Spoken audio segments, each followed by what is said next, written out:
The Lovers Pentacle 3, Chapter 6, Knight of Swords. There was a honking outside of his house, and Carina's cousin Rodrigo was there to pick them up. It was going to be a bachelor's night out, and all the single guys were going on the prowl together, and to save on gas, they were picked up in Rodrigo's minivan. It wasn't the ideal party wagon, but it was better than nothing. Rodrigo frowned when he saw Jeremy. "And didn't you get the memo, Kain? No chicks allowed," said Rodrigo, pointing at Jeremy. "That's Jeremy. He's a man." "No, I'm not. I am Isis." "Isis is a woman," said Jeremy, insisting on being perceived as a woman. "Yeesh, you're one of those weirdos," said Rodrigo, rolling his eyes. "Weirdo, you say? That isn't the worst thing that I have been called, and since you meant no harm by it, I will forgive you, for now," said Jeremy ominously.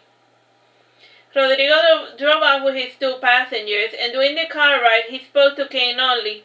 Rodrigo picked up Malik and Balthazar next, and followed by Rodrigo's friend Lucas and Michael, and the final person to be picked up was Oberon. Coming along with Oberon was his friend Natasha, or Nate if she was in a masculine mood, and tonight Natasha was in a Nate type of mood. Therefore she was indistinguishable from a man, and she wore her short hair combed back in a blue shirt with black lines, brown cargo pants, and hiking boots. Kain giggled when he realized that Oberon's friend was cosplaying as Charlie Harper. She was part of a cult of females who ironically worshipped Charlie Sheen, and they cosplayed as him whenever they saw a particularly amusing Two and a Half Men episode. And yes, this was a thing in Miami. The cult was founded in Florida International University, and it started as a school assignment in the Feminist Studies class, and the teacher asked her students to start a cult that empowered women. And one of the founders and one of the groups founded the Charlie Sheen cult instead. The teacher naturally gave her students a bad grade, and the Charlie Sheen cultists argued that it was in their right to decide what empowered them. And the cult survived the bad grade, and it expanded outside the classroom setting. Natasha didn't trust Oberon's new friend, so she had come along for the ride to provide backup just in case things got ugly. Natasha had an imposing height for a woman, and her black eyes rarely showed her true emotions. The time maiden was a trainer that worked in LA Fitness. "Who is the broad?" asked Natasha, pointing at Jeremy. "Broad. You're walking on thin ice, woman. You have been warned," hissed Jeremy. "Isis doesn't like to be name-called, and she takes offense to even the slightest hint of an insult," translated Kain. "Please be nice to her." "My apologies, Lady Isis, and I will keep my witty comments to myself," said Natasha with a condescending tone in her voice.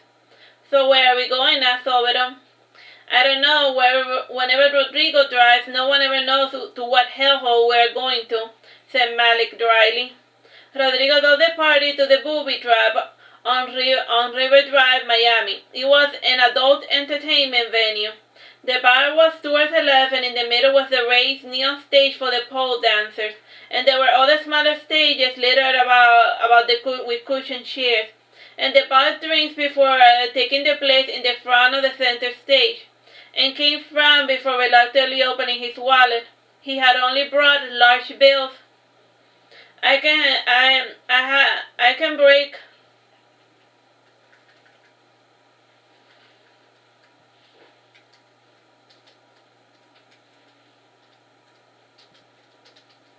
break a couple of your bills into smaller currency," said Oberon, bringing out a roll of $1 bills. Kain got his change, and he turned to look at the topless dancing maiden, and she was a redhead, just like Eugenia. And instead of becoming excited, he felt depressed, and he took a deep breath before forcing a fake smile. He started to echo the enthusiastic yells and mannerisms of Malik, and mimicking Malik had been a survival mechanism he had developed in middle school, and the minutes rolled lazily by without anyone having an actual conversation. The music died down. It was amateur hour. Our bored Natasha decided to go earn a bit of extra cash, and she pulled Jeremy by the arm to force him onto the stage. The drunken men cheered when they saw Jeremy's beautiful ballerina legs, and Jeremy attempted to return to his seat, but Natasha tended to be a bit of a bully when drunk, and a drunk man threw a 20 at Jeremy. Jeremy picked up the 20 before stashing it inside his dainty purse. He was the only man not to throw any money at the dances. In fact, he had come without his wallet. He had no intention of paying it for anything. Jeremy wobbled to the nearest pole, and Natasha did the same. The DJ began to play Move Your Body by Nina Sky. Natasha danced with the drunken gracefulness of a satyr, and she contrasted with Jeremy's shy, seductive striptease. And when both got topless, it became obvious that Natasha was a woman and Jeremy a man. "Ooh, get off the stage, you freak!" yelled a random drunkard, and a drunken fellow threw a bottle at Jeremy. Jeremy caught the bottle before it struck him, and he drank what was left of it before gracefully placing it down on the floor. He fixed his dress before picking up the money that had been thrown on the floor, and he sank back into the safety of his pack. As for Natasha, she had jumped off the stage, and she was currently punching the drunkard that had thrown a bottle at her friend. And when the drunkard started losing, more of his buddies came to assist him, and they fell on top of Natasha, punching and kicking the woman. "Stop, police, you're all under arrest," he came bringing out his badge and his pistol in a vain attempt to save Natasha from the sticky situation. The violence paused for a moment, and this allowed for Natasha to slip away, and the fear of the gun was only temporary. A drunk brought out his own pistol, and Kain shot the gun before the enemy had a chance to remove the safety. The bouncers came and order was restored, and the host politely asked Kain and his friends to leave and never come back. They were officially banned from the booby trap. "I don't see why we got banned," protested Natasha, putting her shirt back on, "and we were not the ones who started the fight." "Yeah, but we were definitely the ones who had the intention of ending it," said Oberon, nudging at his friend with his elbow. "Are you alright, Isis?" asked Kain. "No, I haven't been alright in a long time," said Jeremy bitterly. "But what does it matter as long as Sidanta's happy?" "Do you want to go home?" asked Kain. "Yes, for the love of God, take me home," begged Jeremy. The party gathered inside Rodrigo's minivan, and Jeremy gave Rodrigo the address, and this was the first time they saw Sidanta's house. And the small house was located in Homestead. The view into the backyard was obstructed by a concrete fence and a hedge bush. There was an ominous willow tree in the center of the yard, and the windows were covered with iron bars, as well as the front door. The front garden was still covered by thorny roses and climbing vines, and a pale full moon casted an icy shadow over the surroundings. The place looked positively haunted at night. "It looks better in the morning," said Jeremy. He walked towards the front door, and the moment he turned the key, Jeremy heard a sinister growling. He opened the door wide, and a large black dog ran towards the minivan to bark at the intruders. Oberon, who had the windows, he pushed himself backwards, and he worried that the dog might break the window and enter the car to maul his face. "Get back inside the house, you stupid dog," said Jeremy, placing his hand behind the nape of the dog. The moment he touched the dog, the creature became as docile as a little lamb, and the large dog whimpered before putting his tail between his legs. "You should put a leash on him," said Rodrigo. "And what's that stupid mud called?" asked Natasha, getting out of the car. "Natasha, get back inside the car," ordered Oberon. He didn't dare leave the car to help his drunken friend.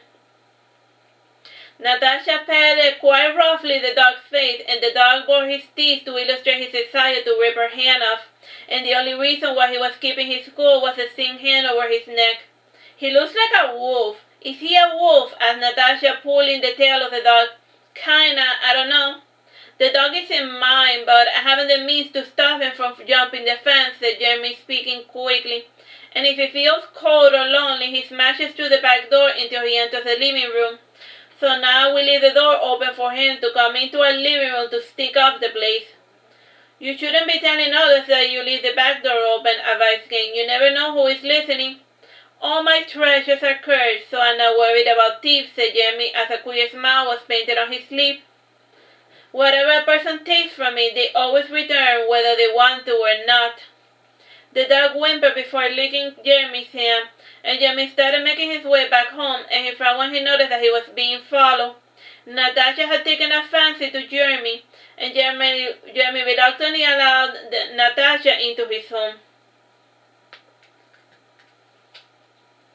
She drew Jeremy into her maiden embrace to deliver a drunken, slobbery kiss, and Jeremy, who was physically starved, yielded to her physical prowess, And once they got inside the house, Natasha got busy in the living room, and the man lingered in order to eavesdrop, and they had gone to peep through the window, but Natasha had left the ravenous dog outside the house.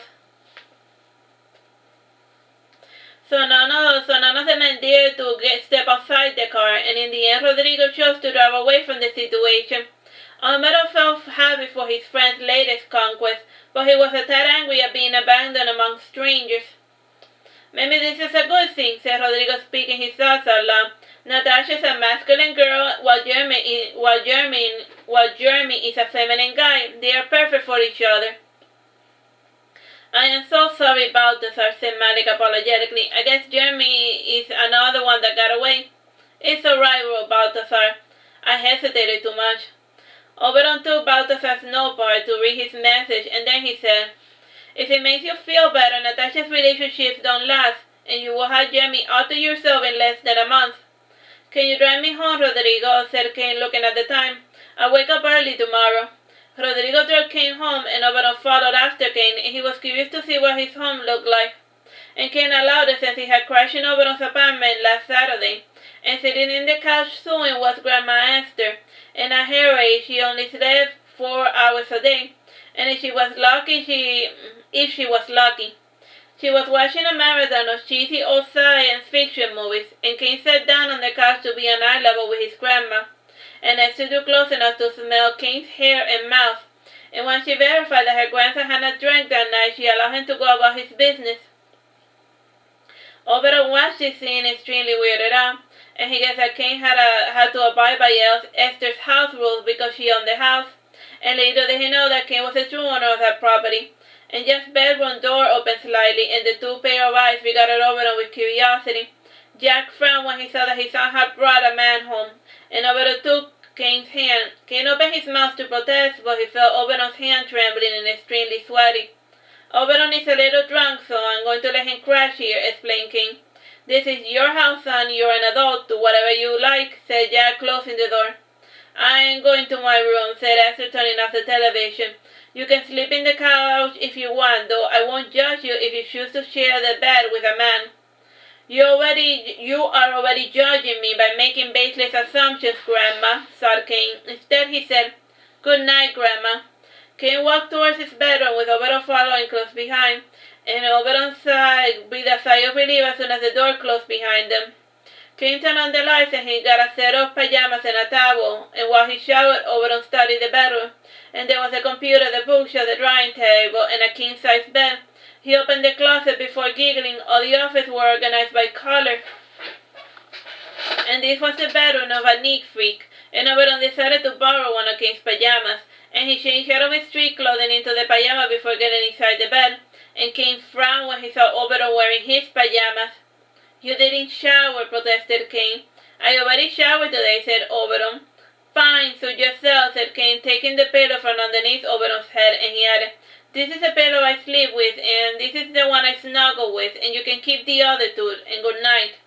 Oberon parted when he saw Kain leaving the bedroom, and in order to sleep in the living room, and he tossed and turned in the bed for half an hour, and he sprang from the bed to tiptoe into the living room, and he saw in the darkness the silhouette of Kain's face.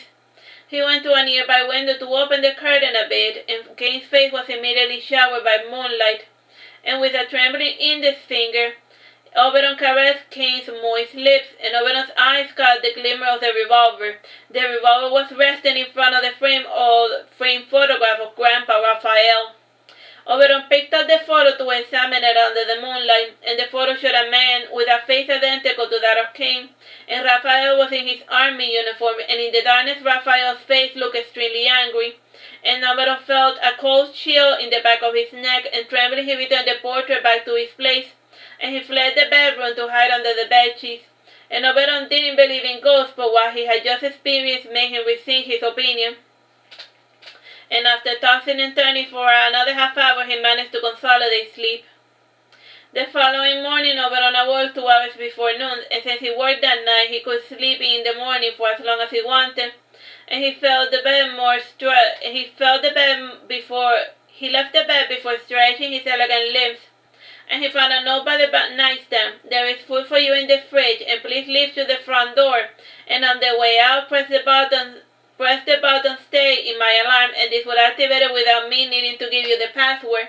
And text me after you eat breakfast and I will take a break from work to drive you home.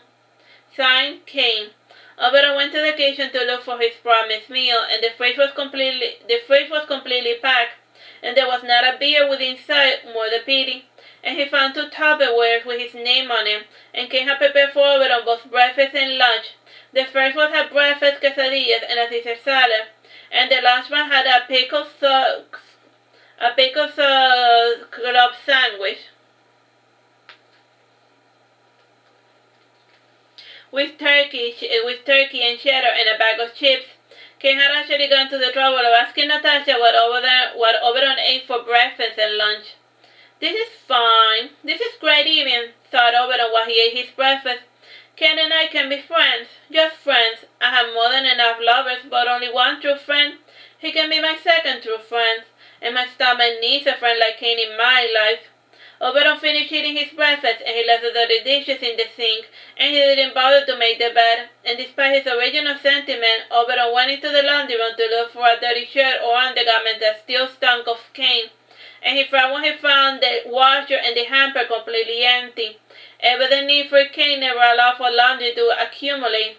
Oberon activated the alarm before leaving the house and he sat on a bench beneath a shaded tree. He gave a cursory glance at the symmetrical garden. The 2 hibiscus bushes added a better color to the scenery, and he texted Kain to inform him that he was awake, and while he waited to be picked up, he gossiped with Natasha. And she was the only true friend that Oberon had, and the rest were just unreliable party friends or co-workers. I seal the deal, said Natasha proudly. You seal what deal? Asked Oberon Johnny. And without his morning coffee, it took him longer to process information. I fucked Isis, said Natasha giggling, and she has succeeded in wooing Jeremy. Yes, I saw, we all saw, even the stupid wolf saw, said Oberon, remembering the night before. He has a lot of energy for such a skinny little twig. So how did your night went, and did you seal the deal? Asked Natasha. Kain doesn't like men, but that's fine, Natasha, said Oberon with a hint of longing in his voice. I consider myself lucky that he treats me so nicely, even though he barely knows me. And I gotta hang up now, and Kain has just arrived to pick me up. Oberon saw the police car drive up, and he saw a police officer stepping out of the vehicle, and Kain looked twice as handsome in uniform. He opened the passenger door for Oberon. And you're not going to let me drive? You're no fun, protested Oberon, sitting in the passenger seat. While I am driving, I want you to keep silent, ordered Kain, and you can talk in your cell phone, but just don't talk to me. Can you put a bit of music? Asked Oberon, reaching for the dashboard. Kain shook his head. The drive to Oberon's apartment was quite somber, and Kain stopped at a red light, and when the light turned green, he started to hyperventilate. And he leaned forward in the steering wheel, completely incapable of driving. Kain, what's wrong? Are you sick? Asked Oberon, alarmed. And did your sugar levels crash? And what do? I'm calling 911. Quiet, please, just, said Kain as he struggled to breathe. With a trembling hand, he reached for his cell phone and he played a note message from his psychologist, Unla, and this helped him regain control of his emotions, and he took careful, controlled breaths. Kain continued to drive once his feet passed, and when they reached another red light, Oberon started to worry, and he breathed a sigh of relief when Kain crossed that light without another incident. After 20 minutes that felt like an eternity, the car arrived to Oberon's apartment. Oberon didn't depart right away. Do you suffer panic attacks often? Asked Oberon. I take it you are familiar with them, asked Kain, leaning back on his seat. Back when I used to do gymnastics, I used to have a mini freak out whenever I had to do the all-round competitions. And if I was performing last, that is when I would really freak out. And it was terrible knowing that your best was never going to be enough, said Oberon, reminiscing. So what is the reason for your attacks? Is your work really that stressful? I had a car accident a few months ago, and I got T-boned by a speeding driver, and my patrol car exploded, and I almost died. And ever since then, driving has been difficult, said Kain, rubbing his temple. I can drive just fine in the expressway, but if I stop at a red light, that is when the problems begin. And when the light turns green, I sometimes suffer a panic attack. Did they ever catch the speeding driver? Asked Oberon. They did today. At least they think they did. They asked me to identify the bird from the limelight, but I wasn't able to. The accident happened so quickly, protested Kain. I do not know if I was hit by a man, a woman, or teenager. And thankfully there were other eyewitnesses, and my testimony isn't necessary to make a conviction, or so my uncle claims. I gotta get back to work. And what police station do you work at? Asked Oberon. Islandia Police Station. Here's the address, and you need to call me before visiting. And I'm not always at the station, and there are times when I am sent on patrol, said Kain, writing down the address behind the business card. Do you still work at Magnum Lodge? I work in Club Space now, and the crowd is a little excitable, but it's a full-time job with double pay. And if you haven't anything better to do tonight, you can stop by and watch me do nothing for a couple of hours, offered Oberon. Alright, I will see you tonight then, said Kain, accepting the invitation. Can I have your police hat? Asked Oberon before he could stop himself. Okay, I don't see why not. Here you go, Oberon, said Kain innocently, and he removed his hat to place it on top of Oberon's head. Have fun. Do you want a pair of handcuffs? I have my own set at home, said Oberon, looking at his own reflection in the rear mirror. Oberon returned to his apartment, and he spent the evening overthinking his blossoming friendship with Kain. And when a stranger is extremely nice to you, he traditionally wants to mate with you. This is what Oberon's experience had taught him. And Kain wasn't like other men, and Oberon removed the police officer hat, and he took a strong whiff of the aroma that still clung to it. Alberto VO5, cheap but effective, said Oberon, identifying the shampoo. And Oberon smacked the hat against his forehead before saying, Damn it, Oberon, you and Kain is never gonna happen, capisce? The sooner you get this truth into your sis skull, the sooner we can be two happy Gilmore girls.